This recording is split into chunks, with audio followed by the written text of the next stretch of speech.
안녕하세요. 저는 경기도의 한 호텔 제과점에서 근무하고 있는 29살 여성입니다. 얼마 전에 연차를 내고 제가 어린 시절에 다녔던 초등학교를 가봤어요. 어릴 때는 학교 운동장이 정말 커 보였는데 어른이 돼서 다시 가보니 정말 작더라고요. 초등학교를 둘러보니 문득 이뤄지지 않은 첫사랑을 평생 가슴속에 품고 산다는 말이 생각났습니다. 이 말 살면서 한 번쯤은 들어보셨죠? 모두가 그랬듯 어렸을 때 제 첫사랑 또한 참 순수했어요.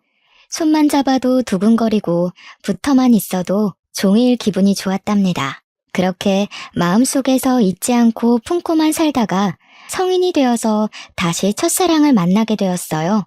그것도 참 우연히 말입니다. 그의 이름은 바로 김동규인데 제가 왜 이런 말로 사연을 시작하냐면 첫사랑은 마음속에 품고만 살았어야 했다는 걸 알려드리기 위해서예요. 저는 아쉽게도 20년 전 첫사랑이 준 달콤한 추억거리 때문에 어른이 되어서도 첫사랑한테 많이 휘둘리고 말았거든요. 결혼은 현실이라는 말이 있듯 추억거리로는 절대 이뤄줄 수 없었던 제 결혼에 대해 여러분께 들려드리고자 합니다. 동규와 저는 초등학교 때 서울의 같은 동네에서 살면서 가족처럼 지냈던 사이였습니다. 부모님들도 서로 알 정도로 친했고 학교 끝나면 저와 동규는 매일 온 골목길을 뛰어다니며 놀았어요. 그러다가 배고프면 우리 집이든 동규네 집이든 어디든 들어가서 밥을 먹고 또 놀곤 했습니다.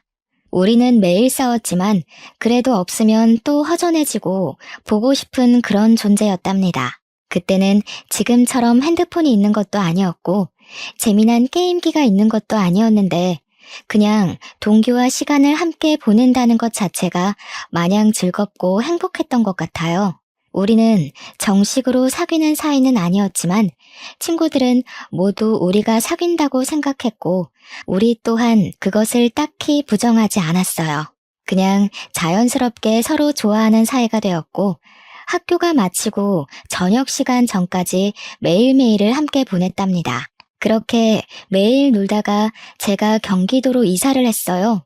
그때는 핸드폰이 없어서 메신저로 한 번씩 연락하고 방학이 되면 제가 서울로 놀러 가기도 하고 동규가 경기도로 놀러 오기도 하면서 만남을 이어갔습니다. 그러다 고등학생이 되면서 자연스레 연락이 끊겨버렸어요. 제가 고등학교 2학년 때였습니다. 처음에 경기도로 이사 왔을 때는 집이 30평대 아파트였는데 이사하더니 20평으로 또 이사하더니 10평대의 빌라에서 살게 되었습니다. 알고 보니 아버지가 사업한다고 경기도까지 왔는데 사업이 잘 풀리지 않아 경제적으로 몹시 어려운 상태가 되었어요.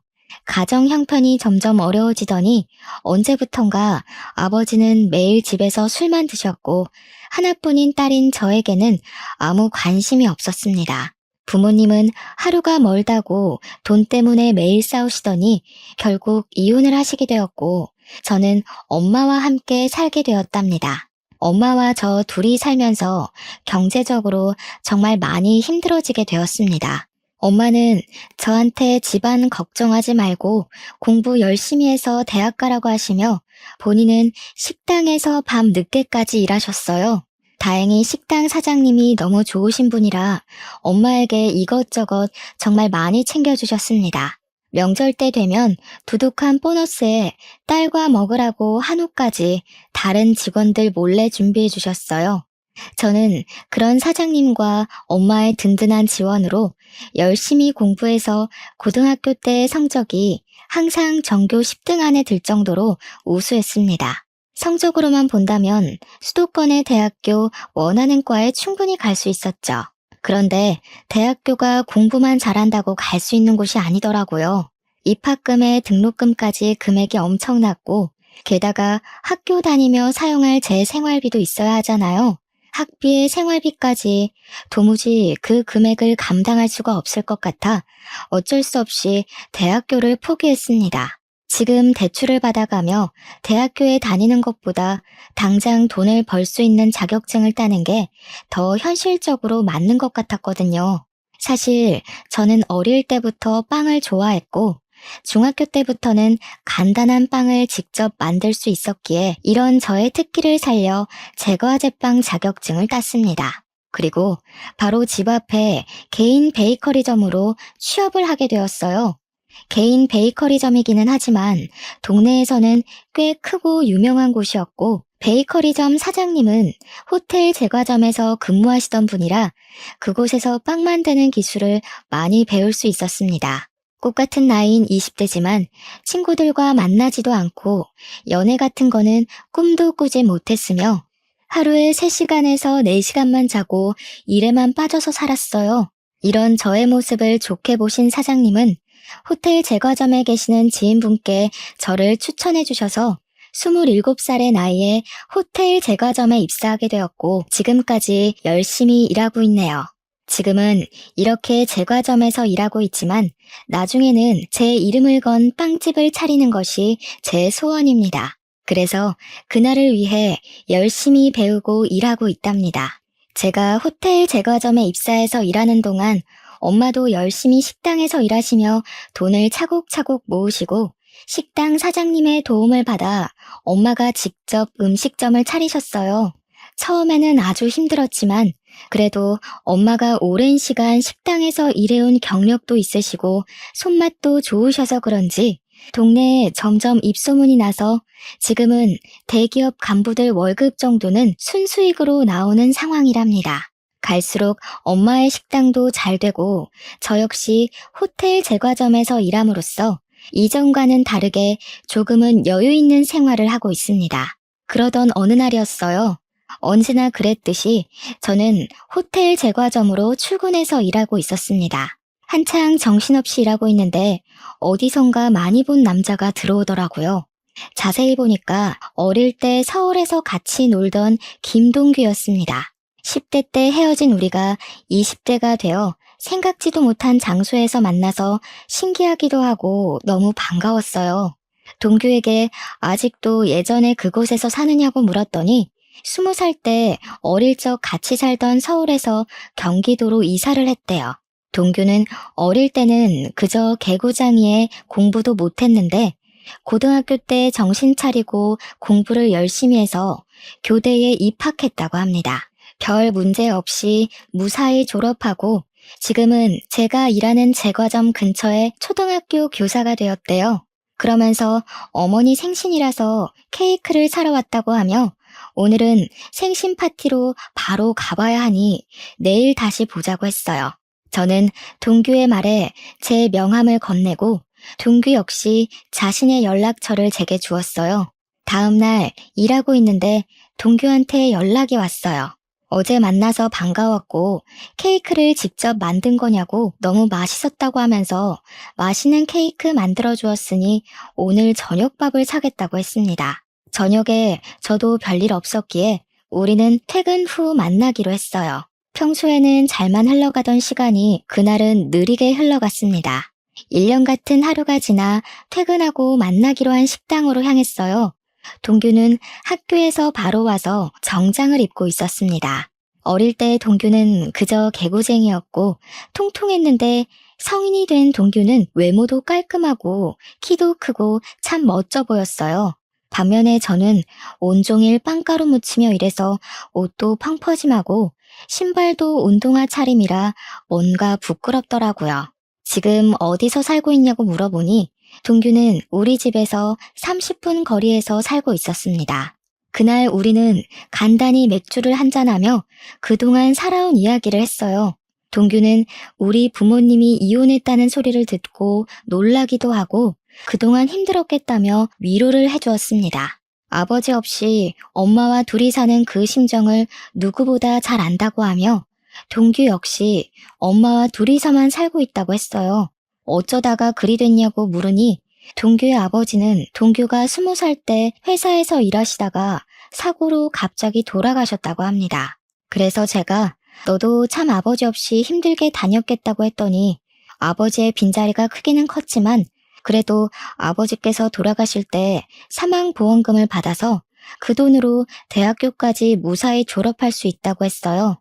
우리는 둘 다 아버지 없이 지내는 외로움이 커서인지 오랜만에 만났지만 대화가 정말 잘 통했고 자정이 된지도 모를 정도로 너무 재밌었습니다. 더 이야기하고 싶었지만 아쉽게도 다음날 출근을 해야 해서 어쩔 수 없이 헤어졌네요.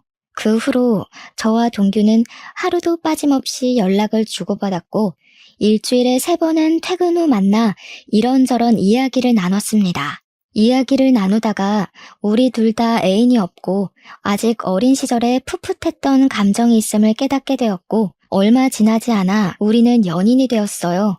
연인이 된 그 주 주말 서로의 집에 가서 각자의 어머니께 인사를 드리게 되었습니다. 우리 집에서도 동균의 집에서도 어린 시절 코올리개들이 어느새 이렇게나 컸냐고 하며 너무 좋아하셨습니다. 그러면서 어릴 때 인연이 평생 가면 너무 좋을 것 같다며 두 분 다 우리의 만남을 축하해 주시고 응원해 주셨답니다. 어느덧 우리는 28살이 되었어요.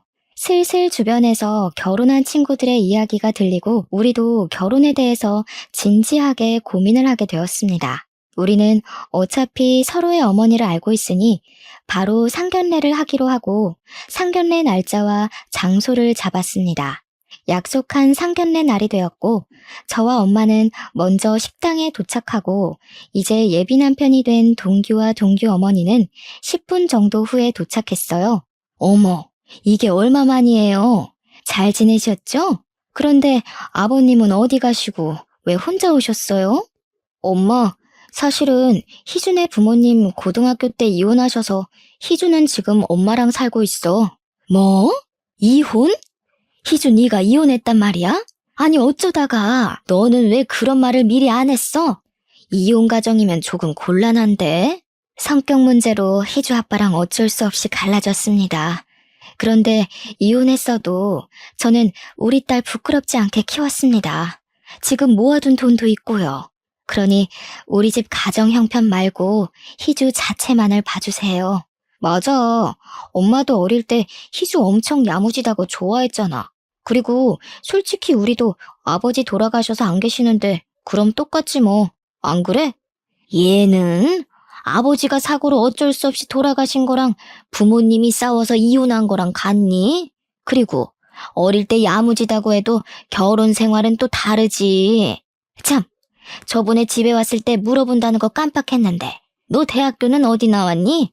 저 사실은 대학교는 가지 못했어요. 대신에 20살부터 계속 제과업계에서 경력 쌓아서 지금 호텔에서 근무하고 있는 겁니다. 뭐야, 그럼 고졸이야? 우리 집은 나, 먼저 하늘에 간 우리 남편, 우리 아들까지 셋 다 대졸인데 말이야. 너랑 동규랑 결혼하면 우리 집에서 너만 고졸이네. 고졸의 이혼 가정이라. 일단 알겠다. 그리고 희주 어머니, 혹시 희주 결혼하면 어떻게 하실 작정이세요? 혼자 사시는 거죠? 어떻게 다 큰 아이들과 같이 살아요. 그리고 저는 식당 운영해야 해서 같이 있을 시간도 없습니다. 동규 어머니, 우리 희주 비록 이혼 가정에서 자라기는 했지만 아버지의 빈자리가 느껴지지 않게 최선을 다해 사랑을 듬뿍 주며 키웠습니다. 그러니 걱정하지 마시고 우리 아이들의 연이 오래되기도 했고 서로 좋아하니 희주 이쁘게 봐주세요. 예비 남편이 미리 저에 대해 말하지 않았는지 예비 시어머니는 제가 고졸의 이혼 가정에서 자랐다는 사실을 아예 몰랐습니다.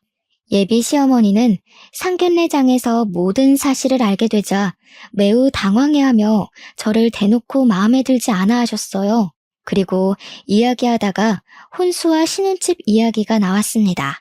신혼집은 예비 시댁에서 신혼집 혼수는 우리 집에서 장만하기로 하고 예단비 같은 것들은 서로 주지도 말고 받지도 말자고 했어요. 그리고 저와 예비 남편의 일정에 맞춰서 4개월 뒤에 결혼식을 올리기로 날짜를 잡았습니다. 그렇게 상견례는 끝이 났어요. 상견례 후 예비 남편은 친구들에게 우리가 결혼한다고 자랑을 하고 싶다고 했습니다. 예비 남편은 서울에서 고등학교까지 다녀서 꾸준히 초등학교 동창회 모임을 나갔고 여전히 초등학교 동창들과 아직도 연락하고 지냈습니다. 예비 남편은 다음 주 주말에 친구들과 만나기로 약속을 잡겠다고 하며 저한테도 같이 서울에 가자고 했어요. 저 역시 어린 시절 친구들이 보고 싶어서 알겠다고 했네요. 약속한 다음 주 주말. 설레는 마음으로 초등학교 친구들을 보러 갔어요. 중학교 이후로는 처음 보는 친구들이 저를 보며 너무 반가워해주고, 저도 어린 시절의 그 모습 그대로 있는 친구들을 보니 신기하고 마냥 좋았습니다. 친구들은 우리가 결혼을 한다니, 어릴 때 그렇게 손잡고 다니더니 결혼까지 하냐며 진심으로 축하해 주었어요.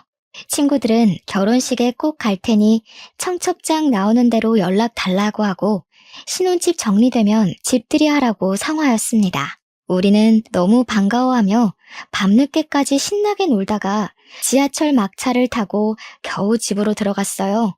친구들에게 결혼 사실을 알린 후 우리는 본격적인 결혼 준비를 시작했습니다. 일단 결혼식장과 스드메를 알아보러 다녔어요.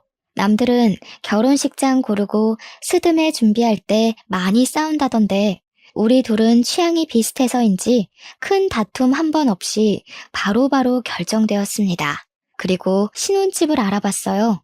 우리의 경제적인 형편과 회사와의 거리 등 모든 것을 생각해보니 우리가 살 수 있는 집이 두 채가 있었습니다. 금액은 둘 다 비슷했고 하나는 방 두 칸에 우리 둘의 회사 가운데에 있는 집이고 다른 하나는 방 세 칸에 남편 회사와 가까운 곳에 있는 집이었어요. 저는 방 두 칸짜리 집을 원했습니다. 왜냐하면 그 집이 제 회사와의 거리가 차로 15분 거리이기도 했고 햇빛도 잘 들고 뭔가 집 분위기가 참 좋아 보였어요. 하지만 세 칸짜리 집으로 가면 회사와의 거리가 40분으로 늘어나고 무엇보다 햇빛이 잘 들지 않는 것 같았습니다. 그래서 저는 두 칸짜리 집을 원했는데 예비 남편은 남편 회사와 집이 가까운 세 칸짜리 집을 원했어요. 거리도 거리였지만 남편 주변에 결혼한 형들이 아이 생기고 나서 아이 방 만든다고 이사 다니면 힘드니까 신혼집은 되도록 큰 곳으로 구하라고 했대요. 게다가 방 세 칸짜리 집은 전에 살던 집주인이 해외로 이민 가면서 냉장고, 세탁기, 장롱, 에어컨 등 어지간한 것들을 다 두고 가는 상황에다가 집주인 성격이 깔끔해서인지 가구들 상태도 최상급이었습니다. 거의 풀옵션인 상황이라 따로 살 것은 침대밖에 없었어요. 예비 남편은 보기 드문 풀옵션에 우리도 결혼하고 아이가 생길 텐데 그때를 생각해서 아예 방이 3개 있는 집을 신혼집으로 하자고 했습니다. 저는 처음에는 반대했지만 남편의 말을 들어보니 틀린 말은 아닌 것 같아서 남편의 말에 수긍하기로 했어요. 회사와 집의 거리가 멀다는 것이 문제이기는 했지만 저는 출퇴근 시간이 규칙적이지 않아서 아예 새벽 아니면 오후에 출근을 하는 반면 예비 남편은 차가 많이 다니는 시간에 출퇴근하니 차라리 남편의 회사가 가까운 곳으로 가는 것이 더 낫겠다는 생각이 들었어요. 그래서 방 3칸 집을 우리의 신혼집으로 결정했습니다. 저와 예비 남편은 예비 시댁에 가서 방 3칸짜리 집으로 정했다고 말씀드렸어요. 예비 시어머니는 위치며 집 크기, 그리고 풀옵션인 것까지 너무 좋다고 하셨습니다. 집 크기도 그러고 위치도 우리 집이랑 가까워서 좋기는 한데 그럼 침대만 새로 드리면 되는 거 아니야? 요새 결혼은 반반 결혼이 대세라던데. 그러면 어차피 침대 얼마 하지도 않으니 집 살 때 반반 부담하자. 어때? 반반이요? 원래 집은 해주신다고 하시지 않았나요?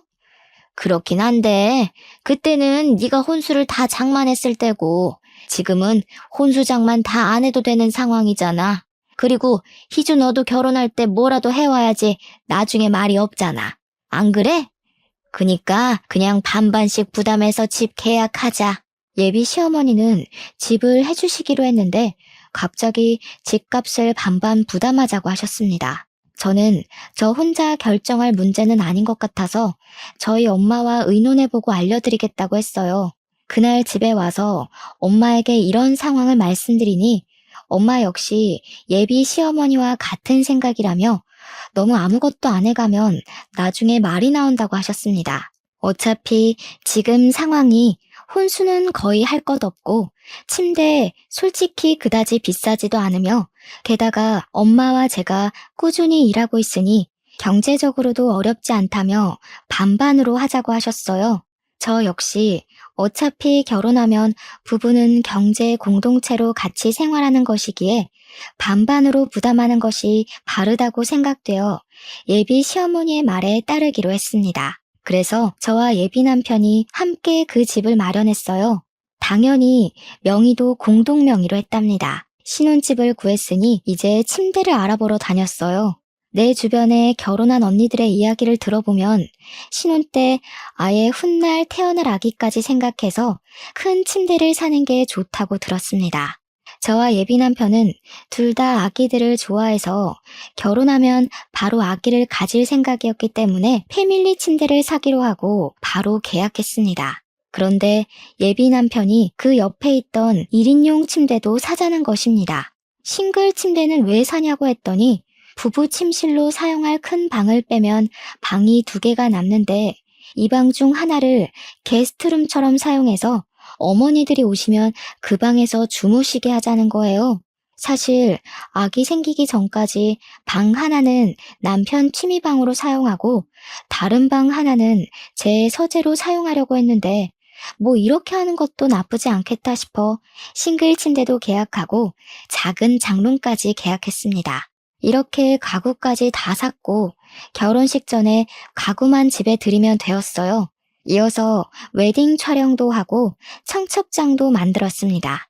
저와 예비 남편은 지인들에게 청첩장을 돌리며 행복하게 살 날만 손꼽아 기다리고 있었어요. 그러던 어느 날 일하고 있는데 예비 시어머니한테 전화가 왔습니다. 지금 제가 일하는 곳 근처에 볼 일이 있어서 왔는데 잠깐 나올 수 있냐는 거예요. 마침 한가한 시간이라 잠깐 시간이 될 것 같아 30분 정도는 여유 있으니 가겠다고 했습니다. 예비 시어머니는 호텔 안에 카페에 있을 테니 그곳으로 오라고 하셨어요. 점장님께 말씀드리고 카페에 가보니 예비 시어머니가 앉아있고 저를 보더니 반가워하셨습니다. 지나가는 길에 잠깐 얼굴 보고 싶어서 들렀다며 결혼 준비하느라 바쁠 텐데 신경을 많이 못 써줘서 미안하다고 하셨어요. 그래도 둘이 참 기특하네. 이렇게 알아서 준비를 척척하고 말이야. 사실 오늘 내가 부탁이 하나 있어서 잠깐 보자고 했어. 내가 피부가 좀 예민해서 실크 이불 아니면 잠을 못 자. 그리고 허리도 좋지 않아서 침대 매트리스도 저렴한 거 쓰면 못 잔단다. 그 점 염두에 두고 침대 주문하라고 부른 거야. 네? 갑자기 그건 무슨 소리예요? 어머니, 이불이랑 침대도 사야 하는 거였어요? 얘는 너희 신혼집에서 나랑 같이 살기로 했잖아. 그래서 작은 방에 내 침대랑 장롱 드린다며. 그 방이 내 방이라고 해서 나 너희 결혼 날짜에 맞춰서 집도 내놨어. 저 그런 얘기 한 적도 없고 동규한테 들은 적도 없는데요? 잘못 알고 계신 거 아니에요? 상견례 끝나고 같이 살기로 말 다 됐다고 하던데 동규가 아직 말하지 않았나 보네. 그리고 너 남편 될 사람한테 동규가 뭐니 동규가. 결혼하면 남편은 서방님이라고 쓰는 거야. 되도록 존칭도 쓰고 알겠니? 아무튼 너희 둘 다 계속 일하느라 바쁘기도 했고 특히 너는 고졸의 부모님도 이혼하셔서 집안 살림이나 집안 어른에 대한 예절을 뭐 제대로 배우기라도 했겠니? 그래서 내가 너랑 같이 살면서 너한테 살림도 가르쳐주고 음식도 가르쳐주고 할 거다. 알겠니? 저는 여기서 일하고 있는데 제가 어떻게 살림을 해요. 게다가 요새는 굳이 직접 살림하지 않아도 청소는 로봇 청소기가 하고 믿을 만한 반찬 가게도 많이 있어요. 음식도 거기서 사 먹으면 훨씬 더 저렴하고 좋아요. 이거 아주 무식한 소리라네. 이래서 여자들도 다 대학을 나와야 하고 자라는 환경을 다 봐야 한다니까. 이렇게 나이 먹은 나도 대학교를 나왔는데 너는 대학교도 안 나오고 도대체 뭐 했니? 아유, 답답해. 예, 대학교가 공부만 하는 곳이 아니야. 사회생활도 배우고 인성도 배우고 하는 곳이란다. 알겠니? 그리고 고졸 출신인 네가 대졸 출신인 시어머니와 교사인 남편 어디 가서 구할 수나 있겠니? 고졸 출신들은 대졸 출신을 무조건 따라야 해. 그니까 잔말 말고 내가 하자는 대로 해. 결혼하면 즉시 여기 관두고 딱 집에 붙어서 살림만 해. 알겠지? 죄송하지만 저도 여기서 일하면서 얻는 성취감도 있고 제 꿈도 있습니다. 그래서 전 이 일 절대 포기 못해요. 그리고 지금 일하러 들어가 봐야 할 것 같아요. 이 얘기는 못 들은 걸로 하겠습니다. 뭘 못 들은 거로 해? 오늘은 일찍 퇴근하는 날이지? 퇴근하고 동규랑 우리 집으로 와라. 내가 동규한테 말해놓으마. 알겠니? 저는 더 이야기하고 아닌 건 아닌 거라고 말하고 싶었지만 점장님이 빨리 들어오라고 전화가 와서 바로 들어가 봐야만 했습니다. 시어머니와 이야기하니 싱숭생숭했어요. 저는 예비 남편과 저 단둘이서만 살기를 바랐습니다. 솔직히 결혼하는 모든 신혼부부가 다들 그러지 않겠어요? 물론 저는 예비 시어머니와 아주 친했던 사이긴 했지만 아무리 그래도 어떻게 결혼하자마자 시어머니를 모시고 삽니까? 게다가 제가 집에만 있는 사람도 아니고 저는 일을 하고 이 일로 반드시 이루고 싶은 꿈도 있는데 그 모든 것을 다 포기하고 집에만 있으라니 말이 되지 않았습니다. 저는 일단 이따가 퇴근하고 예비 남편을 만나 이게 어찌된 상황인지 물어보기로 했어요. 터벅터벅 다시 저의 일터로 가려는데 호텔 카페 사장님이 저를 부르셨습니다. 카페 사장님은 호텔에서 오며 가며 친해진 사이예요. 사장님은 저만 보면 꼭 딸 같다며 저에게 커피 한 잔씩 꼭 타주시고는 하셨습니다. 사장님은 예비 시어머니를 가리키시면서 누구냐고 물으셨어요. 저는 저의 예비 시어머니라고 했더니 사장님은 혹시 이순자 씨 아니냐는 거예요. 저희 예비 시어머니 성함이 맞아서 어떻게 아시느냐고 물었습니다. 알고 보니 카페 사장님과 예비 시어머니는 초등학교, 중학교, 고등학교 동창이었더라고요. 그러면서 어릴 때는 그렇게 찢어지게 가난하더니 커서 성공했나 보다고 하며 예비 시어머니의 과거를 이야기해 주셨는데 저는 정말 뒤통수 한 대 맞은 기분이었습니다. 예비 시어머니는 어릴 때 찢어지게 가난했고 예비 시어머니의 부모님은 시장 구석에서 선짓국밥을 하셨다고 합니다. 그런데 예비 시어머니 아버지가 알코올 중독자에 도박하셔서 어머니가 국밥집으로 돈을 벌면 아버지가 그 돈을 다 밖에서 쓰고 왔다고 해요.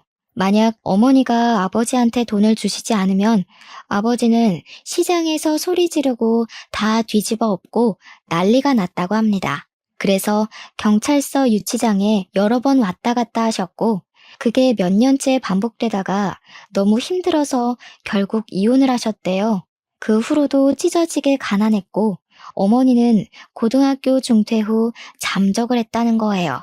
분명히 저한테는 방금 어머니가 대학교에 나오셨다고 하셨는데 사장님은 고등학교를 중퇴하셨다고 하니 이게 무슨 소리인가 싶었습니다. 카페 사장님께 그럼 어머니가 대학교는 다니셨냐고 했더니 고등학교 졸업도 못했는데 대학교에 어떻게 가냐고 하셨어요. 아마 돈이 없어서 대학교 구경도 못했을 거라고 했네요. 그렇게 힘들게 살던 사람이 여기 호텔 카페도 다오고 정말 성공했나 보다고 했습니다. 카페 사장님의 말씀을 정리해보면 예비 시어머니는 저처럼 이혼 가정에 찢어지게 가난하게 자라서 대학교 입학조차 하지 않았던 것입니다. 그러면서 저한테는 이혼 가정에서 자랐고 제가 고졸 출신이라고 그렇게 무시를 했던 거였어요. 저는 카페 사장님의 말씀을 듣고 동규와의 결혼을 진지하게 다시 고민해봐야겠다는 생각이 들었습니다. 저와 아무 상의 없이 시어머니가 우리 신혼집에 사신다는 것도 황당한데 시어머니는 본인이 이혼 가정의 고졸 출신이면서 저를 그렇게 무시하신 것이잖아요. 어릴 때부터 봐서 저를 딸처럼 잘 대해주실 것이라 믿었는데 어머니에 대한 배신감과 충격이 꽤 컸습니다. 이날은 정말 무슨 정신으로 일했는지 모르겠네요. 넋이 나가서 일한 후 퇴근 시간이 되어 예비 남편이 호텔 앞으로 왔어요. 저는 예비 남편의 차를 타고 예비 시댁으로 향했습니다. 예비 남편의 차에서 어머니께서 우리와 같이 사는 것으로 알고 계시던데 어찌 된 거냐고 물었어요. 내가 저번에 말하지 않았나? 그때 싱글 침대 둔다고 했던 작은 방 있잖아. 그 방 우리 엄마 방이야. 엄마랑 같이 살면 좋지 뭐. 솔직히 너도 일하고 나도 일해서 집안 청소해 줄 사람도 없는데 엄마가 집안일도 좀 봐주고 그러다 아기 생기면 아이도 좀 봐주시고 하면 좋지. 안 그래? 다른 문제도 아니고 어머니와 같이 사는 문제를 왜 나한테 의논 하나 없이 그렇게 막무가내로 진행해? 그게 너랑 의논까지 할 문제야? 어차피 너도 우리 엄마 불편하게 생각하지 않잖아. 그리고 너랑 우리 엄마 사이가 보통의 고부 사이야? 우리 초등학교 때 생각 안 나? 너 뛰어놀다가 흙 묻고 넘어져서 오면 너 씻겨주기까지 했는데 같이 사는 게 뭔 문제야? 그냥 엄마처럼 생각해. 그리고 나 결혼하면 엄마 이제 혼자 사시는데 어떻게 따로 살아? 내가 유일한 아들인데. 그럼 우리 엄마도 같이 살아. 우리 엄마도 이혼하시고 혼자잖아.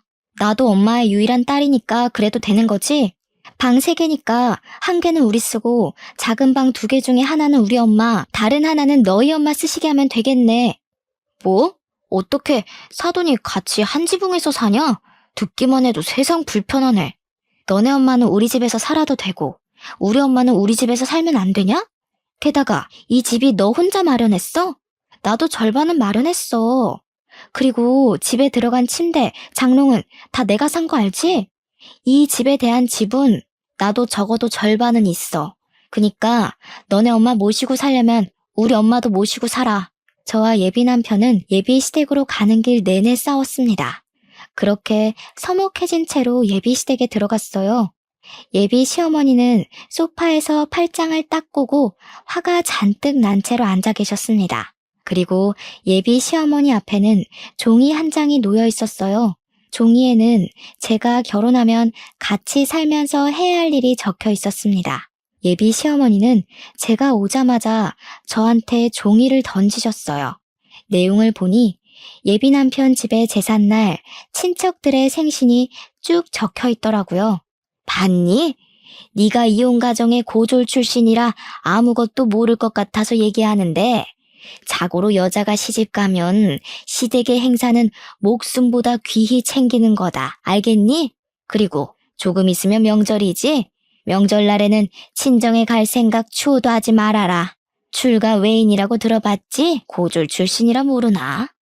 시집간 딸은 남이라는 뜻이야. 이제 친정은 못 가. 그리고 만약에 내가 아프면 나 요양원에 보낼 생각하지 말고 평생 네가 날 돌봐야 한다. 그게 며느리고 여자야. 알겠니? 글쎄요, 이건 아닌 것 같은데요. 옛날에야 남자가 집도 해주고 경제적으로 도움을 주니까 그렇게 살아왔지만 이제 시대가 변했어요. 여자도 같이 일하고 집도 같이 준비해오는 마당에 왜 여자라는 이유로 이렇게까지 해야 하죠? 저는 그렇게 못 삽니다. 뭐? 그게 지금 말이라고 하는 거니? 어릴 때는 야무지고 똑똑했던 애가 이혼 가정에서 자라서 멍청해졌네. 그래, 너도 맞벌이하고 집도 반반으로 준비해왔어. 그래도 넌 고졸 출신이야. 태생이 고졸이라고. 지금 조건을 비교해봐라. 네가 우리 동규처럼 좋은 대학을 나왔니? 아니면 집안이 좋기를 하니? 고졸 출신의 이혼 가정에서 자란 너 따위가 대졸 출신인 시어머니와 교사인 우리 동규 같은 좋은 신랑감 어디 구할 수 있을 것 같아? 그니까 잔말 말고 고졸 출신인 너는 대졸 출신인 내 말을 무조건 따라야 해. 결혼하면 같이 살고 너는 회사 관두고 집에서 나한테 집안일 배워라. 알겠니? 자꾸 저한테 저는 고졸 출신이고 어머니는 대졸 출신이시니 어머니의 말씀을 따르라고 하시는데 어머니, 대학교 졸업장 한번 보여주실 수 있으세요? 저 어머니 대학교 나왔다고 말만 들었지 증거는 하나도 못 봐서요. 졸업장이 없다면 졸업 사진이라든가 아무튼 뭐든 좋으니 대학교 나오신 증거물 하나만 보여주세요. 뭐라고? 내가 방금 막 대학을 졸업한 것도 아니고 몇십 년 전인데 그런 증거물이 어디 있겠니? 그냥 어른이 나왔다고 하면 그런가 보다 하면 되지. 무슨 증거를 찾고 난리야? 어머니, 요새는 폐교한 대학교 졸업 증명서도 다 뽑을 수 있어요. 맘만 먹으면 동사무소에 가서라도 아니면 인터넷으로도 졸업증명서 발급받을 수도 있는데 한번 해볼까요? 어머니 대학교 어디 나오셨어요? 얘가? 내가 설마 대학교 나온 거를 거짓말할 사람으로 보이니? 이게 진짜 정신 나갔나? 지금 시모한테 대들어? 어머니, 사실 아까 어머니와 제가 있던 그 카페 사장님이 어머니의 초등학교, 중학교, 고등학교 동창이시더라고요. 어머니 성함도 잘 알고 계시던데요. 저 그분한테 어머니의 학창시절 다 듣고 왔습니다. 어릴 때 어머니 집안이 시장에서 선지국밥집을 하셨고 어머니 역시 저와 똑같은 이혼가정이시더라고요. 게다가 대졸은 무슨 고등학교도 졸업을 못 하셨던데 만약에 제가 알고 있는 이 사실이 아니라면 대학교 다니셨던 증거 내일까지 보여주세요. 동사무소 가셔서 신분증 보여주시면 아마 뽑아줄 겁니다. 이게 다 무슨 소리야? 엄마 동네에서 공부 제일 잘해서 동네에서 유일한 대졸자 아니었어? 할아버지가 일찍 돌아가셔서 힘들었지만 공부는 제일 잘해서 장학금 받고 대학교도 졸업했다면서. 장학금은 무슨? 할아버지는 알코올 중독에 도박으로 할머니와 이혼하시고 고등학교도 중퇴하셨대. 동창이었던 카페 사장님 말씀으로는 돈이 없어서 대학교 구경도 못 해보셨을 거라던데. 그래, 나 고등학교 중퇴했고 우리 부모님은 이혼했다. 그게 뭐? 이 나이에 그게 무슨 상관인데? 맞아요. 어머니가 어떤 환경에서 자랐고 학벌이 좋든 말든 상관없죠. 저도 어머니가 대졸이든 중졸이든 초졸이든 아무 상관없고 어머니가 이혼 가정에서 자라시든 말든 상관없어요. 그렇지만 적어도 거짓말은 하지 마셨어야죠. 그리고 어머님 본인처럼 이혼 가정에서 자란 예비 며느리를 그렇게 무시하고 싶으셨어요? 한 가지 더. 아까도 말했듯이 신혼집 장만할 때 저도 반 보탰습니다. 게다가 혼수도 제가 다 장만했는데 제가 왜 어머니를 모시고 살아야 해요? 저는 그리 못 삽니다. 야, 그냥 같이 살면 되지. 그게 그렇게 어려운 일이야? 그럼 네가 모시고 살아. 너는 너네 엄마 모시고 살고 나는 우리 엄마 모시고 살면 되겠네. 그냥 그렇게 하자. 우리 결혼이고 뭐고 다 취소하고 그냥 따로 모시고 살자. 이미 친구들이며 직장 동료들한테 청첩장 다 뿌렸는데 인제 와서 이럴 거야? 어떻게 결혼을 취소해? 너는 결혼 앞두고 파혼했다 하면 안 부끄럽겠니? 그래도 이혼보다는 파혼이 100배는 낫지.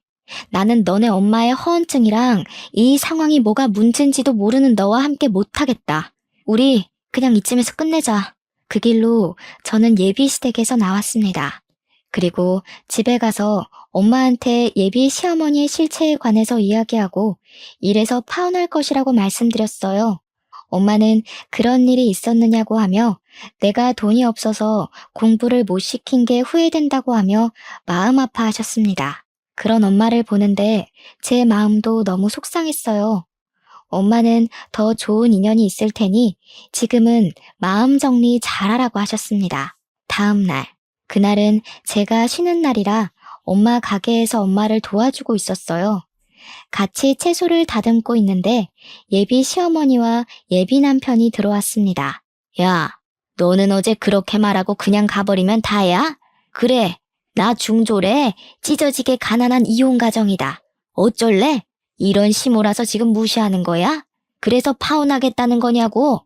저는 어제도 말씀드렸듯이 어머니의 학력이 어떻든 어린 시절 어떻게 사셨든 상관없어요. 그런데 자꾸 저한테 거짓말하시고 저한테 어머니를 모시고 살라고 하시며 부당한 것들을 요구하시는데 말이 되나요? 그게 왜 말이 안 돼? 우리 엄마 너 진짜 딸처럼 생각했어. 그래서 딸처럼 곁에 두고 잘 챙겨주겠다는데 그게 뭐? 딸처럼 생각한다는 분이 잘 다니는 회사 관두고 집에 와서 집안 살림하라고 하냐? 그리고 제사에 생일까지 다 챙기고 벌써 출가회인 타령하시는 게 정상이야? 게다가 어머니 아프시면 요양원 보내지 말고 무조건 모시라고? 명절 때는 친정에 갈 생각도 말고? 그게 말이 돼? 세상 천지에 자기 딸한테 결혼했다고 잘 다니던 회사 관두고 집에 들어와서 살림하라는 엄마가 어딨니? 명절날에는 출가 외인이니 친정에 오지도 말라는 엄마가 어딨어? 이게 배우지 못한 티를 내나 여자는 당연히 그래야 하는 거 아니야? 그러는 그쪽은 뭐 그러셨나요? 개구리가 올챙이 쩍 기억 못한다더니 딱 그 꼴이네요. 우리 애들 초등학교 시절 때 그쪽 시어머니 치매 오셨죠? 그때 그쪽 남편은 집에서 못 쉬자고 그러고 그쪽은 요양원에 보내자고 하면서 매일 싸우셨잖아요. 본인은 그래놓고 우리 딸한테는 그쪽 치매 걸리면 그쪽에 똥오줌 다 치우라는 겁니까? 명절 때는 또 어땠고요? 명절 아침에 해 뜨자마자 시댁에서 탈출했다고 좋아하던 사람이 누군데 우리 애한테는 친정에는 가지도 말라고 해요? 그쪽이나 제대로 하고 이런 요구하세요. 아시겠어요? 당장 나가요. 영업방해죄로 신고할 테니까.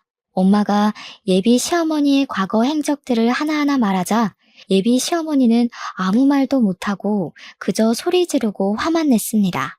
끝까지 나가라고 했지만 끝까지 두모자가 나가지 않고 행패 부리길래 결국 경찰을 불러서 그들을 쫓아냈어요. 이렇게 저는 파혼하고 지금은 엄마와 저 둘이서 다시 예전처럼 오붓하게 살고 있답니다. 예식장과 신혼집, 가구 등을 다 취소하면서 위약금을 많이 물기는 했지만 인생 공부했다 생각하고 있어요.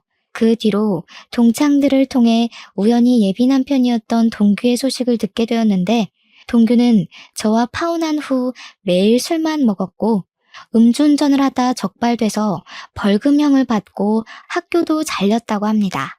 예비 시어머니는 그동안 남편의 사망보험금으로 먹고 살았는데 갑자기 아들은 벌금형 받고 잘 다니던 학교도 잘려서 지금은 그 돈을 다 탕진하고 원룸으로 이사해서 둘이서 아웅다웅 살고 있다고 들었어요. 여기까지가 제 첫사랑이었던 동규와 저의 이야기입니다. 이제 저는 동규를 다시는 만나지 않을 것이고 혹시라도 만난다고 해도 더는 이전처럼 서로에게 따뜻한 호감을 느낄 수는 없을 거예요. 이래서 첫사랑은 마음에만 두고 추억에서만 그리워하며 살아야 하는 건가 봅니다.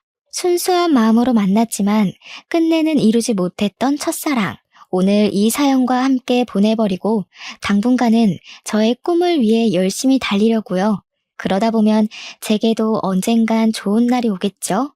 그날을 향해 오늘도 힘내겠습니다. 저의 긴 사연을 들어주셔서 감사합니다.